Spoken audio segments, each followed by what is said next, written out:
오늘 우리에게 주시는 하나님의 말씀은 마태복음 6장 9절부터 13절 말씀입니다.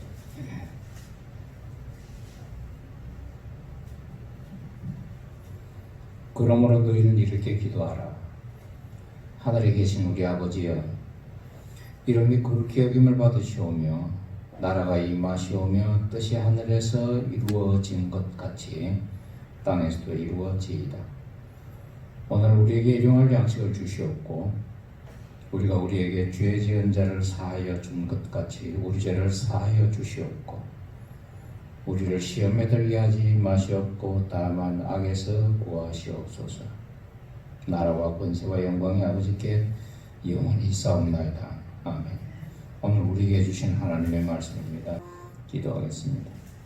감사하신 주님, 이제 또 저희들이 주님께서 저희들에게 주신 말씀을 상고하고자 합니다. 말씀을 준비하여 대언할 부족한 종에게 성령의 두루마기를 입혀주시며 준비한 말씀 온전히 잘 대언할 수 있도록 성령의 두루마기를 입혀주시옵소서. 말씀을 전하는 사람과 듣는 사람이 성령 가운데서 피차에 일치를 이루고 은혜를 나누는 귀한 시간 되게 도와주시옵소서. 예수님의 이름으로 기도드립니다. 아멘. 지난 5월달에 책 한 권을 읽었는데 책 제목이 모든 용서는 아름다운가라는 책이었습니다. 시몬 비젠탈이라는 그 유대인이 쓴 겁니다. 이 사람은 2차 대전 당시에 아우슈비츠 수용소에서 기적적으로 살아남은 사람입니다. 그래서 살아남은 다음에 이 사람이 유대인 그 학살을 한 독일 나치를 추적하는 그 이스라엘 그 기관이 있습니다. 그 기관의 기관장이 된 이런 사람입니다. 이 사람 책을 잠깐 소개하고 설교를 시작하겠습니다. 한 독일 나치 친위대죠. 나치 친위대 사람이 죽어가고 있었어요. 이 사람은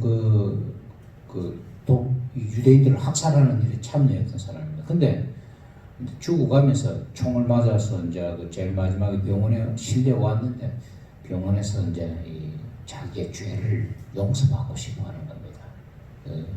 자기가 총으로 막 유대인도 쏴 죽이고 뭐 여러 가지 막 험한 걸 봤을 거 아닙니까? 근데 이 시몬 비젠탈은 그 당시에 이제 제일 전쟁 마지막 시기가 돼가지고 병원에서 이렇게 간신히 그 몸이 안 좋아서 이제 병원에서 근무를 하다가 간호사가 불러가지고 그 간호사를 따라갑니다. 뭔지 이유도 모르고 따라가요. 따라가는데 이 독일 나치 군인을 이제 만나게 되는 거죠. 네. 나치 군인이 자기가 저지른 죄를 유대인인 이 시몬 비젠탈한테 고백을 합니다. 내가 이렇게 유대인들을 죽였어. 날 용서해 주시오. 이제 죽어가는 겁니다.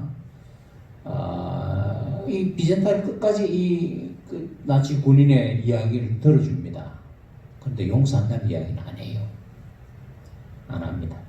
그리고 이 사람이 죽어가면서 내가 죽거든 이 편지를 독일 어느 그 주소를 불러주면서 내 어머니한테 전해주시고 전쟁이 끝나고 나서 이 비젠탈은 죽은 독일 청년의 어머니를 만납니다.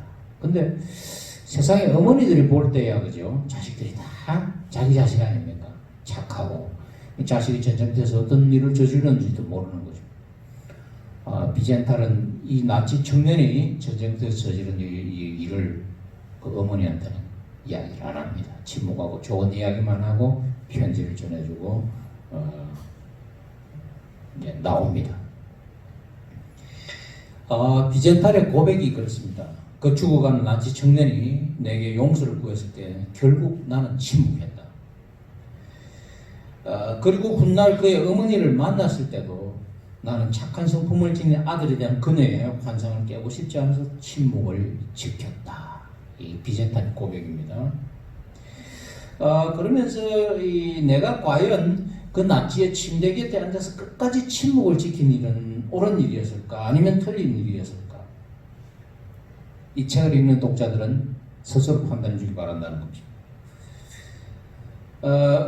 이 책이 출판되고 나서요. 책은 그 비젠탈의 경우는 140페이지 정도로 작습니다. 근데 이 책을 읽고 세계에 있는 독자들이 이 편지를 보냈어요. 그 편지를 묶은 게 한 530페이지. 그걸 제가 다 읽어봤는데 많은 사람들이 이 책에 대해서 의견을 개진을 합니다. 기독교인들은 대체로 용서해야 된다는데 기울어 있어요. 기독교인들은 용서해야 된다 하지만 유대인들은 절대 용서하면 안 된다는 겁니다. 그 기독교인과 이 유대인들의 이 생각이 딱 반대로 나눠져 있더라고요. 그래서 사실은 그 이유가 사실은 또 있습니다. 유대인들은 속죄를 하고 속죄에 해당되는 행동을 할 때만 용서가 가능하다고 보거든요.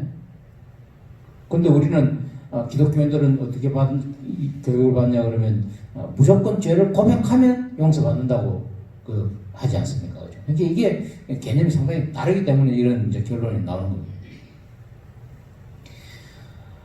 어떤 사람들은 그 죽어가는 사람이 용서를 바라고 당신한테 말이야 이 고백을 하는데 그걸 용서를 못하느냐고 마지막 소원도 못 들어주는 면에서 막 비난을 가했어요. 비젠탈이 뭐라고 그랬냐면 당신들은 유럽 전역에서 600만 명의 유대인들이 죽어갈 때 소리 냈냐고. 당신들도 침묵했지 않느냐고. 예. 그러면서 용서라는 것은 일방적으로 되는 게 아니라는 겁니다. 상황이 복잡하다는 겁니다. 설사 유대인인 자기가 용서를 했다고 해도 유대인 전 민족이 그 사람을 용서하겠냐는 겁니다. 그 용서는 내가 개인적으로 하는 것이 우리 민족은 그 사람을 용서 안 한다는 겁니다. 그 말 맞죠? 제가 이 책을 읽으면서요, 이게 참 용서라는 게 쉬운 것처럼 말은 쉽습니다만은 이게 개인적인 문제가 아니고 단체가 얽혀들게 되면요, 그리고 또 국가와 국가 사이 문명과 문명이 얽히고 종교와 종교가 얽히면 복잡해지는 겁니다.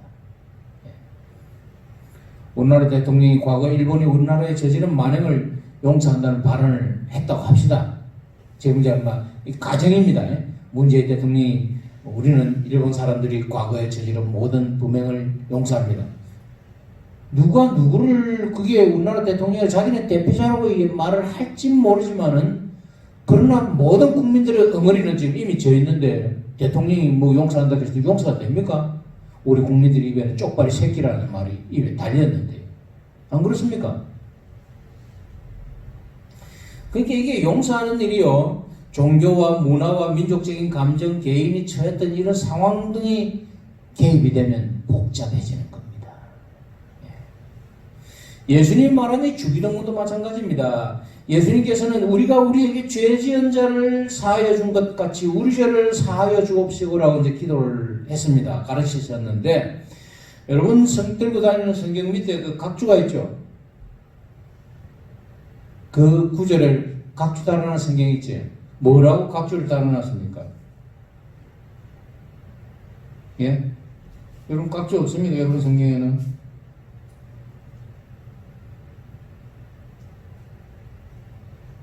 없습니까? 우리가 우리에게 죄 지은 자를 사하여 준 것 같이 우리 죄를 사하여 주옵시고. 그 각주 달아난 거 없어요? 없어요. 저는 이거 성경에 보면 각주를 달아놨는데 헬라어로 빚진 자를 탕감하여 준 것 같이 우리 빚도 탕감하여 주옵시고. 맨 밑에 있지? 예. 이게 이제 우리가 이제 바로 이제 원래 의미가 바로 이겁니다. 예. 이 예수님 당시에 이게 지금 동해복수법이라 그래가 이에는 이 눈에는 눈이거든요. 사람 죽이면 목숨을 갚아야 되는 게 그 당시 법인데 이게 용서한다는 것은요, 전혀 이 마음에 잘 안 맞는 거예요. 쉽게 말해서. 특히 지금 이 상황은 로마가 지금 다스리던 상황 아닙니까? 로마 사람들 유대인들 많이 죽였거든요. 예. 복수하는 것을 가족의 명예나 혹은 이 가문의 명예를 회복하는 것으로 여겼는데 복수를 포기한다, 용서한다는 게 말이 됩니까? 그 복수를 포기하는 것이고 명예를 잃는 것이랑 마찬가지입니다. 그러니까 이 기도를 우리가 잘 이해를 해야 된다는 이야기입니다. 자, 예수님께서 우리가 우리에게 죄 지은 자를 사해 준 것까지 우리 죄를 사해 주옵시고. 이게 왜 그러면 이 죄라는 게 밑에 헬라에는 빚으로 이렇게 빚을 탕감해 줬다고 되어 있는가? 이 죄라는 것은 종교적인 용어고 빚은 경제적인 용어는 아닙니까? 그죠? 그래서 별로 상관이 없는 것 같은데 헬라어를 보면 같은 단어입니다. 그래서 어떤 성경은요, 영어 성경에는 뭐 우리가 우리에게 빚진 자를 탕감하여 준 것 같이 우리 빚을 탕감하여 주옵시고 이렇게 번역해놔요. 영어 성경에는 많은 영어 성경에 그렇게 번역해놨어요. 왜 그러면 빚을 이 죄와 연관을 시켰는가? 제가 지난주에 잠깐 말씀드렸죠. 오늘날 우리에게 일용할 양식을 주옵시고라는 말씀을 드릴 때 팔레스타인 경제 사정이 너무 열악했습니다. 극소수의 부자들 그리고 약간 중산층이 있고 대부분의 사람들은 가난했습니다. 자, 이게 일반 그냥 이렇게 무난하게 돌아가면 그냥 뭐 그게 농사 짓고 소작해서 그냥 소작로 주고 먹고 살면 되는데 전쟁이 나거나 기근이나 물가가 몇십 배 폭등한다 그러죠. 20배, 뭐 18배씩 막 이렇게 폭등을 하기 때문에 먹을 게 없으니까 이거 먹을 거 구워야 되지 않습니까? 구우면 이자가 만만치 않거든요. 그러면 그 다음에 농사 지어가지고 그걸 갚을 수 있는 건 못 갚습니다. 이자는 이자를 낳지 않습니까? 그러니까 이게 한 번 빚을 지기 딱 시작하면 가난한 사람은 그 당시 사회 경제 구조에서요 갚을 길이 없는 겁니다. 기근이나 전쟁도 그렇지만은요 더 위험한 것은요 집에서 어떤 사람이 오래 앓게 될 경우 있지 않습니까? 오래 앓게 되면 병원 치료비가 들지 않습니까? 요즘은 뭐 의료비가 있고 뭐 의료보험이 있고 이러지만은 미국 같은 경우는요 의료보험이 전부 민영화되어 있거든요. 그래서 가난한 사람은 병원도 마음대로 못 갑니다. 그래서 요즘 미국의 제일 고민이 뭐냐 그러면 진통성 마약제 마약인데 이 진통제인데 마약 성분이 있는 거예요. 그게 지금 엄청나게 팔려가지고요. 지금 미국에서 약 70만 명의 사람이 그 진통제성 마약 성분이 있는 진통제 때문에 죽었다 그래요. 며칠 전 신문 났습니다. 왜 그럼 진통제성 마약을 먹는가? 마약성 진통제를 먹는가? 병원 가면 돈이 너무 비싸기 때문에 병원에 갈 수가 없어. 이빨 하나 뽑는데 뭐 몇백만 원씩 한다 그러지 않습니까? 그러니까 미국의 우리 교포들 이빨 아프면 어디 옵니까? 한국에 와가지고 이빨 치료 다 하고 비행기 타고 왔다 갔다 돈 다 뽑는다 그러지 않습니까? 그런 소리 들어보셨죠? 예. 그러니까요, 우리 마가복음 5장 26절에 한번 보십시오. 어떤 여자가 12년 동안에 혈루병을 앓지 않습니까? 그죠? 그 예수님 옷자락에 잡으려고 가서 옷자락을 잡거든요. 그래 병이 났는데 마가복음 5장 26절에 이런 기록이 있습니다. 많은 의사에게 괴로움을 받았고 그 다음 그 뒤에 가진 것도 다 허비했지만 아무 효험이 없어요. 이 병 낫게 하려고 혈루병을 앓게 되면 여자 구실을 못한다고 봤습니다. 이 사람들 완전 사회에서 그냥 집에서도 그냥 부정한 사람은 취급이 됐거든요.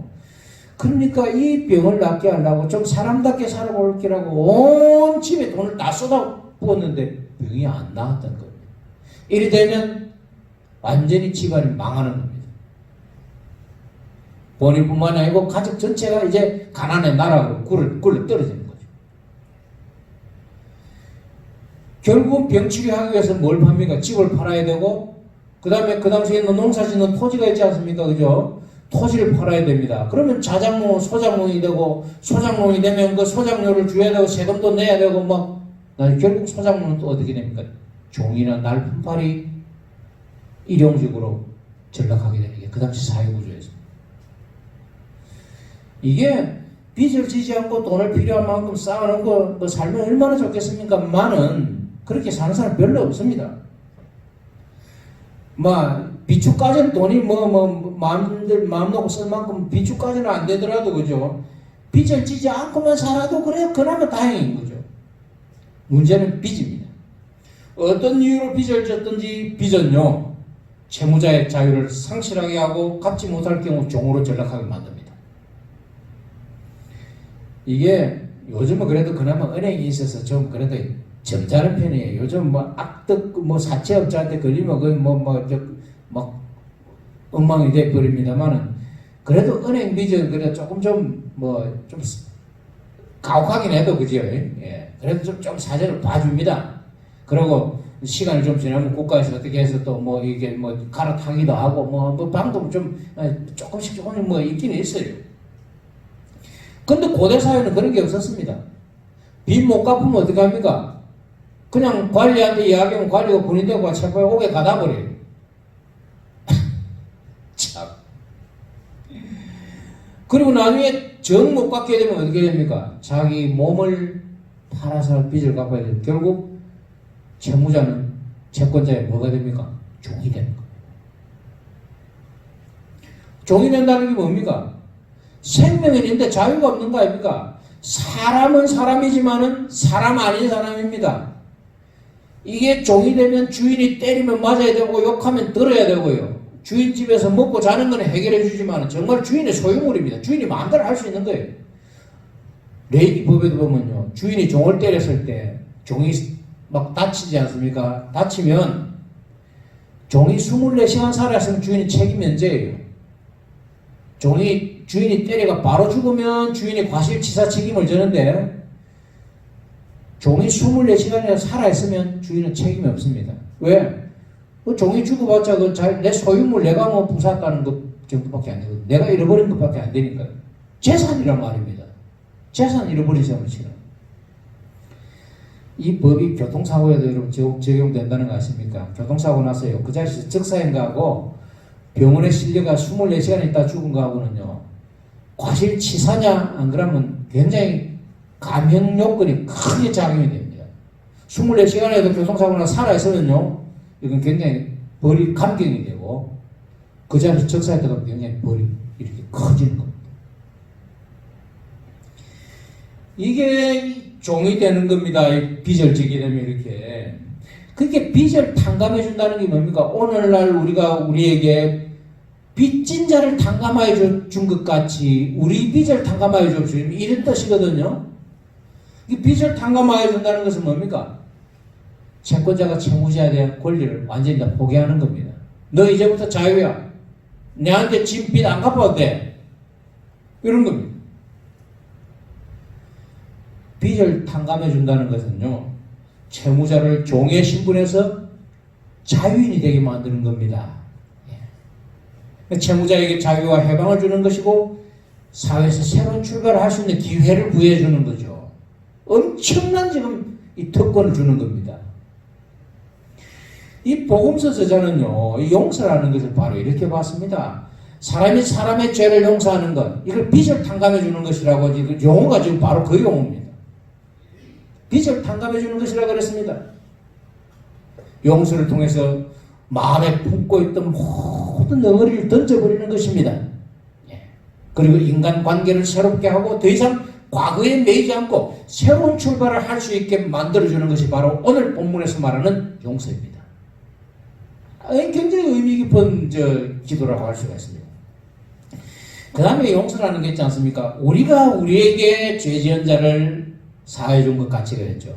자, 우리가 우리에게라는 말이 중요합니다. 이게 용서는 뭐 내가 너 용서한다 일방적으로 이러면 끝날 줄 알지만 그게 아닙니다.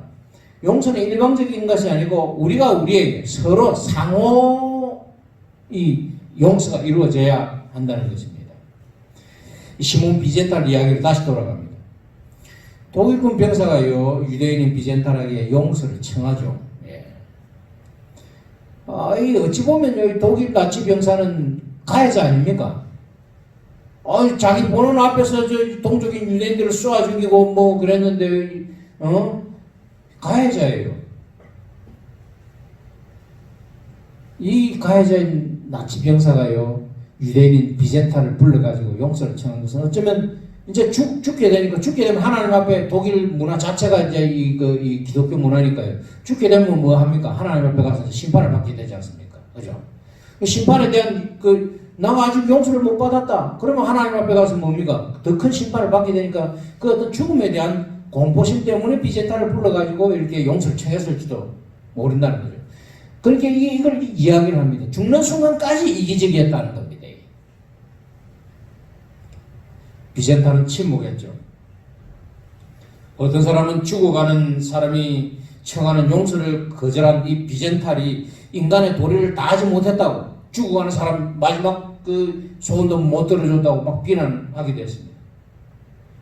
그냥 나 너 용서한다 말만 한마디 하면 되지 않습니까?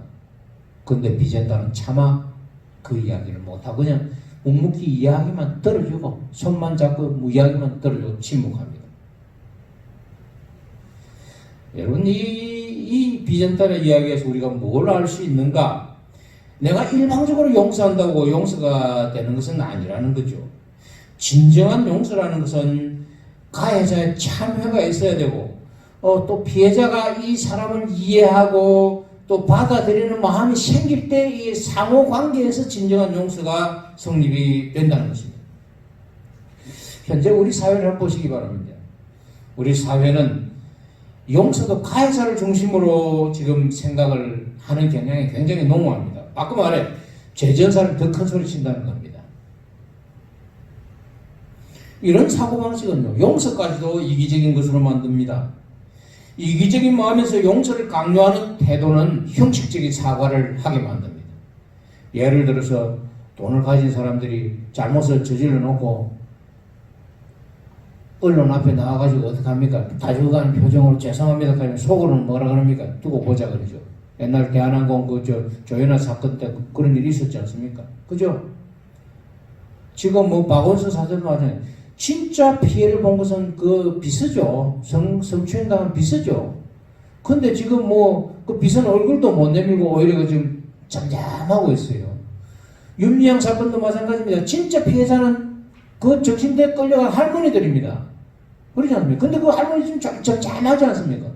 오히려 윤미향의 큰 소리 덩덩 치고 있어요. 용서를 강요하는 이런 태도, 이건 오히려 피해자의 마음을 더 아프게 하는 겁니다.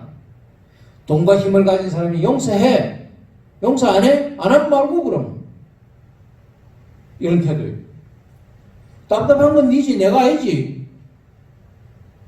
이렇게 이야기하지 않습니까? 대부분의 사람들이. 우리가 우리에게 죄 지은 자를 사해준 것 같지. 다시 말해서 용서하는 것은 상호 용서가 필요하다는 것입니다. 서로 진심으로 상대방의 입장을 이해하고 받아들일 때 용서를 하게 되고 용서를 받게 됩니다. 여러분 영화 밀양에 그 전도연이 그 나오지 않습니까? 시내로 나오는데 이 전도연이가 외동아 자기 남편 교통사고로 죽고 아들하고 이제 남편 고향으로 밀양으로 내려옵니다. 내려와가지고 이제 뭐 송광호 옆에서 이제 뭐 쑤시는 것들이 하여튼 뭐 어쨌든 교회를 나가게 돼요. 교회 나가서 이제 어떻게 해가지고 자기 아들을 죽인 그 학원장이죠. 이 사람 감옥에 있는 사람은 이제 면회를 하러 갑니다. 이제 나 당신 용서하기 위해서 왔다. 주님의 사랑을 용서하기 위해서 왔다고 이제 말을 하려고 이제 갑니다. 갔는데요. 이 사람이 뭐라 그러냐면 나는 이미 하나님께 용서를 받았다. 예. 하나님의 은혜로 평안한 마음으로 살아가고 있다 그럽니다. 전도에 완전 빽빽 돌아버리죠. 여기서 그죠? 자기는 아직 용서를 안 했어요. 아들 죽인 그걸 용서를 안 하고 마음의 상처를 치유를 받지도 못했는데 감옥에 있는 사람이 오히려 더 평안하게 살고 있다 그러니까 이게 도대체 자기도 용서 안 하고 그걸 용서하는 하나님 어떤 하나님인가 하고 전도인이가 열받아 버린 겁니다. 그래가지고 이제 그 뒤로 이제 뭐 교회 장로도 유혹하고 막 엉망진창으로 이제 영화가 이제 흘러갑니다. 어쨌든 이 영화는 용서의 상호성을 이야기하고 있는 겁니다. 용서는 가해자의 자각이 있어야 되고요. 피해자의 이해와 배려가 있어야 용서가 됩니다. 여러분 우리 지금 일본 사람들 지금 욕하는 이유가 뭡니까? 가해자도 뻔뻔하죠. 일본 사람들. 그죠? 그러면 우리는 일본 사람 제대로 이해한다 그러면 일본 사람들의 성품은요. 내가 잘못했다 내가 미안하다 그럴 때는요. 일본 사람들은 쎄붙게 해야 돼요. 이게 사무라이 정신이거든요. 일본 사람들 내가 잘못했다 그러는데 책임을 진다는 말은 뭡니까? 칼로 자기 배 자기 가르는 거예요. 그렇게 이 사람들이 용서를 청하겠습니까? 우리나라에? 아니다. 우리 옛날에 다 끝냈다는 거예요. 아베 절대 사죄 안 합니다. 보십시오. 아무리 우리 국민들 떠들어봐야 아베 사죄 안 합니다. 그러니까 이게 용서라는 것은 피해자와 가해자가 서로 이해하는 마음이 있어야 진정한 용서가 되는 겁니다. 안 그러면 일방적인 것밖에 안 됩니다. 에서와 야곱 보십시오. 예. 형 속이고 장자권 축복권 다 빼앗고 외삼촌 집에 도망가지 않습니까? 20년 동안 죽을 고생을 했죠. 예. 그리고 마침내 거부가 돼 고향으로 돌아갑니다. 고향으로 돌아가는 야곱의 마음이 편하지 않았습니다. 예. 가면 형이 날 죽일 텐데, 그죠? 그러고 지금 에서도 야곱에 대해서 아주 좀 돌아오기만 해봐라, 요놈 새끼, 니는 죽었다. 이제 여기 딱 괘씸죄를 걸어놓은 거예요. 그래서 야곱이 약복 나루트에서 창세기 30년 밤이 맞도록까지 씨름을 하죠. 예. 밤이 맞도록까지 씨름을 하면서 그 다음날 해가 떠서 형을 만납니다. 형을 만나서 형 앞에 7번 땅에 머리를 굽히고 절을 하고, 그죠? 예. 형, 내가 잘못했습니다. 라고 할 때 에서가 다가와서 서로, 예. 성경 말씀 한번 보십시오. 창세기 33장 3절부터 4절 말씀이에요. 이 몸을 7번 땅에 굽히며 그의 형 에서에게 가까이 가니, 예, 그 뒤에 말이, 예, 중요합니다. 에서가 달려와서 그를 맞이하고 안고 목을 맞추어 그와 맞추고 서로 운다. 서로 운이라 그랬어요. 여러분, 20년 동안에 형 속이고 20년 동안 처가살이를 당했던 그 서로, 즉 야곱도 그래요. 형은 두려움의 대상이었거든요. 그리고 형은 자기가 경쟁에서 이겨야 될 대상이었습니다. 에서는 뭡니까? 동생을 쳐 죽일 놈이에요. 자기 적이에요. 그러니까 지금 이 순간에, 지금 창세기 33장에서 형 야곱과 에서가 서로 목을 얻어맞게 우는 그 순간에 뭡니까? 동생에 대한 경쟁심, 적개심이 사라졌고요. 형에 대한 두려움, 그죠? 이게 완전히 이제 사라진 겁니다. 수십 년 동안 서로 경쟁적으로 적으로 살았는데, 마음의 응어리를 품고 살았는데, 비로소 서로 용서를 하게 된 것입니다. 여러분, 피해자가 입은 마음의 상처는 가해자가 하는 단순한 물질적인 보상이나 몇 번의 몸짓으로 치유가 되는 것이 아닙니다. 피해자의 그 마음의 상처는요, 정말 가해자가 내 정말 잘못했다고 고개를 숙일 때, 지금 야곱 보십시오. 형한테 가면서 7번 고개 숙였다 그러지 않습니까? 형, 내가 미안합니다. 내가 잘못해서 내가 죽일 짓을 했습니다 하는 겁니다. 되게 쉽게 말해서. 여기에 지금 에서 녹은 겁니다. 물론 그 뒤에는 하나님이 계셨겠지요. 피해자가 입은 마음의 상처는 가해자의 진심 어린 고백과 용서의 청원을 통해서 비로소 치유가 됩니다. 용서하고 용서받음을 통해서 피해자는 자기가 피해자라는 그 분노심에서 벗어나게 되고, 가해자는 자기가 가한 그 죄책감에서 벗어나게 됩니다. 서로 치유가 되는 겁니다. 다시 말해서 용서를 통해서 가해자나 피해자가 모두 치유가 되는 것입니다. 물론 마음에 있는 기억까지 다 치유할 수는 없습니다. 그러나 어쨌든 서로 진심으로 입장을 이해하고 용서하고 용서받음으로써 새로운 출발을 할 수 있는 계기가 주어지는 겁니다. 에서와 야곱도 마찬가지였습니다. 야곱은 야곱대로, 에서는 에서대로 그 지방에서 살아가게 됩니다. 동생 야곱은 형 에서라는 그 큰 사람이 있어가지고 이제 그쪽 지방에서 별 거들 어려움 없이 살게 됩니다. 서로 용서한다는 거 있지 않습니까? 이건 가해자나 피해자가 자기의 자리를 찾아가는 과정입니다. 이게 우리가 내가 용서한다고 한 번 용서했다고 그냥 끝났다고 생각하는 건 잘못 생각하는 거예요. 사실 그래요. 피해자의 입장은요, 가해자가 이리 용서한다고 용서를 빌어도요, 마음에 안 찹니다. 솔직한 이야기로. 자식 죽은 사람들 있지 않습니까? 그 세월호 사태 때 자식 죽은 사람들, 지금 통합당 의원들이 막 앞에 가서 막 조롱당하게 야유됐죠. 그 마음의 상처가 쉽게 치유가 안 되거든요. 그렇지 않습니까? 그죠? 이게 용서라는 게 참 우리가 말처럼 그리 쉽게 되면 얼마나 좋겠습니까만은요. 절대 쉽게 안 됩니다. 가해자가요, 한 번 내가 잘못했다고 이야기한다고 해서 그게 피해자의 마음속에 그 상처가 치유되냐? 그렇지는 않고요. 정말 거의 무한대로 그냥 독일 사람들이 저는 이런 점에서 참 정직하다고 생각합니다. 독일은 그 수상이 그 유대인들 그 기념 홀로코스트 기념관에 가지고 꿇고 사죄했죠, 그죠? 그 뒤로 계속 기회가 있을 때마다 유대인들에게 독일 그 수상이나 혹은 정치 지도자 우리가 잘못했다고. 사실 그렇게 함으로요 독일 사람들 체면 깎이는 건 아닙니다. 오히려 독일 사람들의 정직성과 그 사람들의 진심이 느껴지게 되는 거죠. 물론 정치적인 제스처일 수도 있습니다. 그러나 어쨌든 그렇게 반복함으로써 피해자의 마음에 응어리가 풀어지는 겁니다. 마지막으로요. 자, 우리가 우리에게 빚진 자를 탕감하여 우리가 우리에게 죄진 자를 사하여 준 것이 그 뒤에만 우리 죄를 사하여 주옵시고 그렇습니다. 하나님의 용서입니다. 자, 사람이 사람에게 지은 죄를 용서하는 일은 비록 어렵지만 그래도 가능합니다. 예. 그러나 사람이 하나님께 지은 죄를 용서받는 일은 이거 참 하나님이 아니고는 불가능합니다. 예.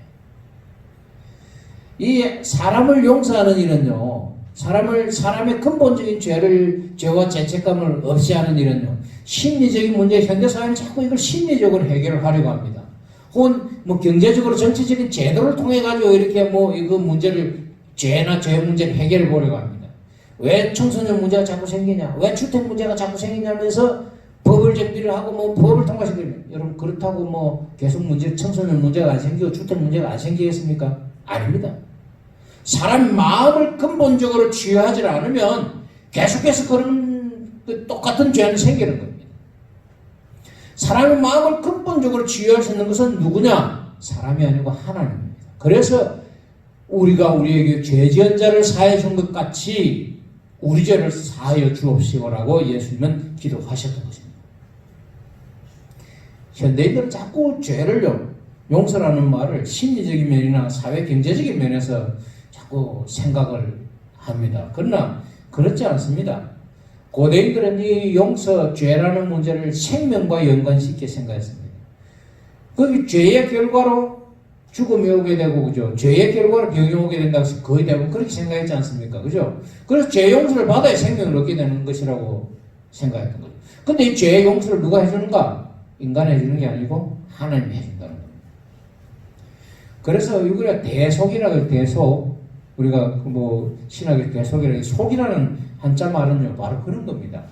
속이라는 것은요 죄의 대가를 지불하는 걸 속이라 그래요. 한자 말로 조개 폐면이 붙어 있습니다. 조개 폐에 구입할 우리가 매매한다 할 때 그죠 구입할 매자가 붙어 있습니다. 속자에 돈으로 구입하는 겁니다. 그게 10대 형벌에 그게 경북대전에 제가 10대 형벌에 들어가지 않을 경우 이 사람은 그 속전을 내고 혹은 속물을 내고 그 용서를 받을 수 있습니다. 예를 들어서 뭐 관리들이 죄를 저질렀을 경우 매를 맞거나 매를 맞으면 굉장히 좀 치욕스럽지 않습니까? 엉덩이를 까고 곤장을 또 맞으니까 그런 치욕스러운 형벌 대신에 속물을 바칩니다. 속물이나 속전을 바칩니다. 예. 그리고 또 과거에 국가를 큰 공을 세웠을 경우는 이렇게 그 공을 이제 탕감하고 그 공에 따른 그걸 하고 벌을 감해줍니다. 예를 들어 우리나라에서 김생님 우리나라 제일 큰 좋은 훈장이 뭡니까? 그 군인들 태국 무궁화 훈장입니까? 그거 있으면 예를 들어서 사형 받을 때 그 훈장 반납해 버리면 그 목숨을 제가 구할 수 있는 걸로 알고 있습니다. 한 번 이제 이런 게 바로 속입니다. 자기가 국가를 위한 공로가 있을 때 조선시대 관리들은 자기 공로 다 반납하고 이제 그 벌을 면하는 거죠. 혹은 자기 어떤 그 군수직에 있다. 그러면 그 군수직을 자기가 내려놓고 벌 받는 걸 면할 수 이게 속입니다. 두 번째 속은 어떤 거냐 그러면요. 두 번째 속은 천민일 경우, 종일 경우, 종의 신분을 벗어나기 위해서는 이 주인한테 돈을 주고 주인하고 협의를 해가 돈을 주고 이렇게 벗어나는 겁니다. 그 다음에 자기하고 똑같은 신체 조건을 가진 이런 사람을 하나 사요, 돈을 가지고. 그리고 주인하고 협의를 해가지고 자기는 양민이 되고 그 사람을 주인에게 주는 겁니다. 이게 대구 속신이라 그래요. 대신해서 몸을 대신해서 그 사람을 주고 자기는. 근데 여기에서 중요한 것은요, 돈을 주고 종의 신분에서 벗어나거나 안 그러면 사람을 사서 그 주인에게 주고 자기가 벗어나거나 주인이 허락을 해야 벗어나는 겁니다. 이게 속이라는 겁니다. 속의 두 가지 개념이 바로 이겁니다. 신분이 이 종에서 이 양민이 되는 것. 그 다음에 죄에서 벗어나는 것.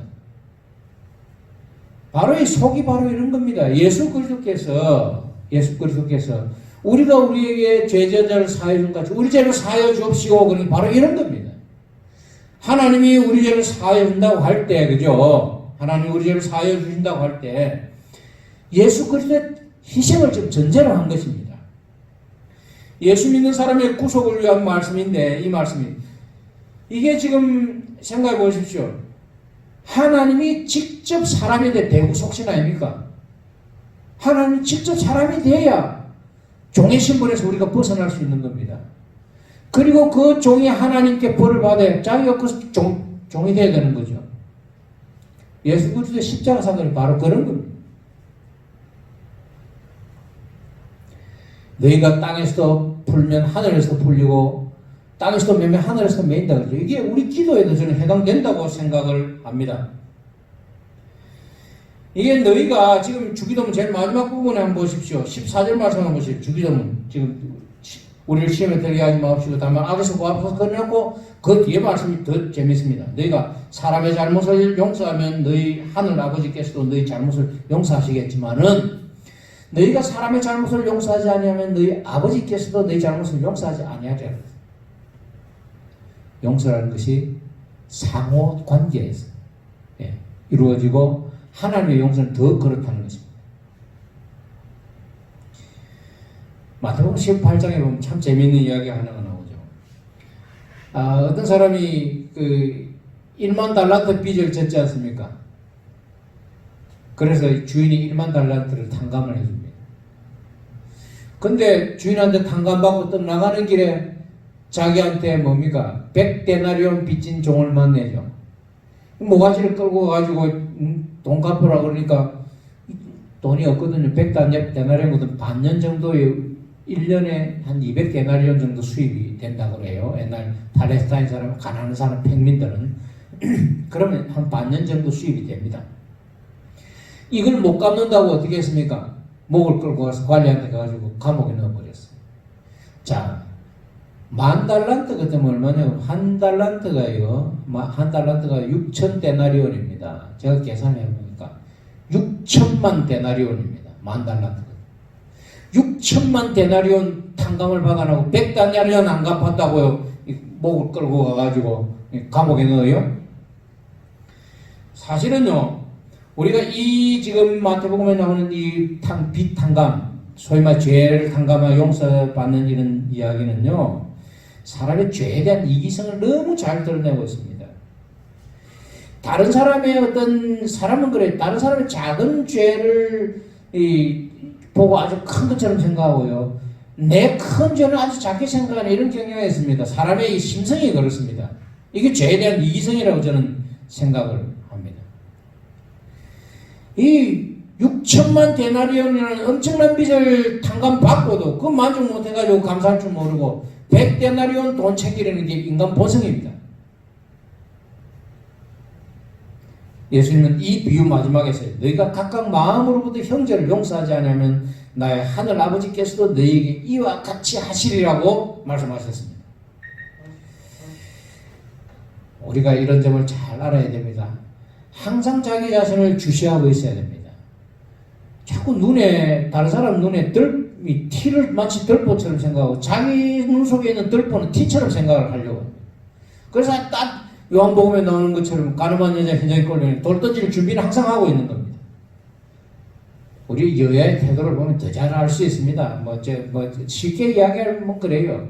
상대방은 아무리 작은 게라도 딱만 뭐 걸리기만 해봐라 딱 던질 준비를 하고 있는 게 바로 인간의 마음입니다.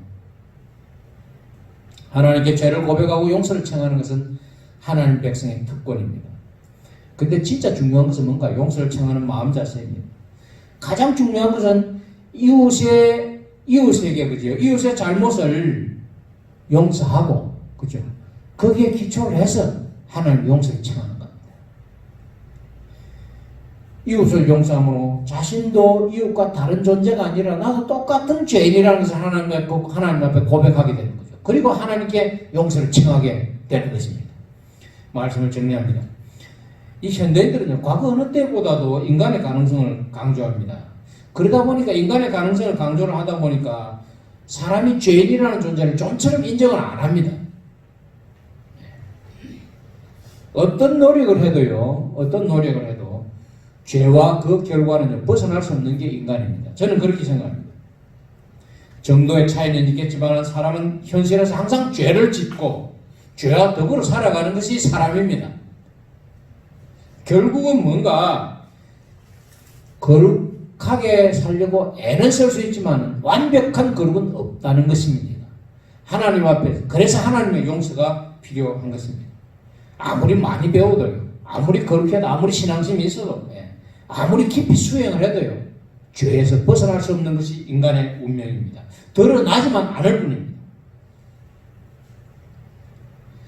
누구나 죄를 짓고 설사 죄를 짓지 않더라도 죄 지을 가능성을 안고 살기 때문에 저는 용서가 필요하다고 생각합니다. 무엇보다도 하나님으로부터 주어지는 용서가 필요합니다. 사람들은 죄와 죄의 용서에 이르기까지 이기적이라고 제가 말씀을 드렸습니다. 이 이성을 버릴 때 비로소 자신이 보이게 되고 자신의 죄가 보이게 됩니다. 우리 용서, 제가 이렇게 참 말씀을 드립니다만 용서하는 게 쉽지 않습니다. 특히 가까운 사이일수록요. 그냥 마음에 부부 사이도 마찬가지입니다. 그냥 부부 사이니까 넘어가지 그냥 생각하고 부모 자식 사이도 그렇고 넘어가는데 그죠. 사실은 넘어가지만은 가만히 보면 또 그렇지도 않습니다. 어떤 때는 걸리는 것들이 들어 있어요. 쉽지만 쉬워 보이지만 쉽지 않은 게 용서입니다. 하나님 앞에 용서도 마찬가지고 이웃에 대한 용서도 마찬가지입니다. 서로 용서하고 용서받으면 더 나아가 하나님으로부터 주어지는 용서를 경험하며 사는 우리 모든 교우들이 될 수 있기를 간절히 바랍니다. 말씀을 생각하면 침묵하신다.